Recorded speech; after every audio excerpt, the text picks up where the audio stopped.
സമൂഹ മനസാക്ഷിയെ നടുക്കിയ പത്തനംതിട്ട ആറന്മുളയിൽ കോവിഡ് ബാധിതയെ ആംബുലൻസിൽ വെച്ച് പീഡിപ്പിച്ച കേസിലെ പ്രതി കായംകുളം സ്വദേശി നൌഫലിന് ജീവപര്യന്തം കഠിന തടവും 1,80,000 രൂപ പിഴയും വിധിച്ച് പത്തനംതിട്ട ജില്ലാ പ്രിൻസിപ്പൽ സെഷൻസ് കോടതി.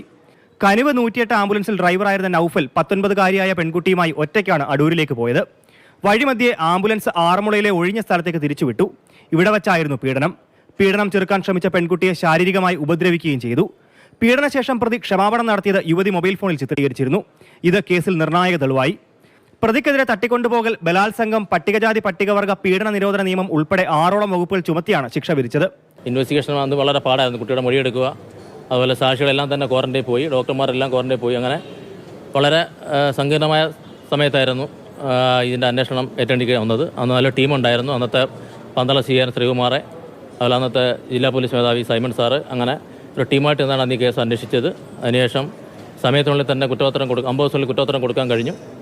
ഡിജിറ്റൽ തെളിവുകൾ, സാക്ഷിമൊഴികൾ, ശാസ്ത്രീയ തെളിവുകൾ എന്നിവ അടക്കം ശേഖരിച്ച് പഴുതടച്ച അന്വേഷണമാണ് ആറന്മുള പോലീസ് നടത്തിയത്.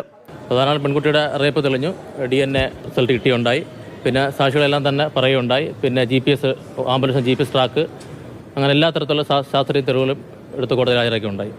ഹൈക്കോടതി നിർദ്ദേശപ്രകാരം കേസിലെ വിചാരണ പൂർണ്ണമായും വീഡിയോയിൽ പകർത്തി രഹസ്യ പാസ്വേഡ് ഉപയോഗിച്ച് സൂക്ഷിക്കുകയായിരുന്നു. അതിജീവിതയ്ക്ക് നീതി ലഭിച്ചുവെന്ന് പബ്ലിക് പ്രോസിക്യൂട്ടർ പറഞ്ഞു.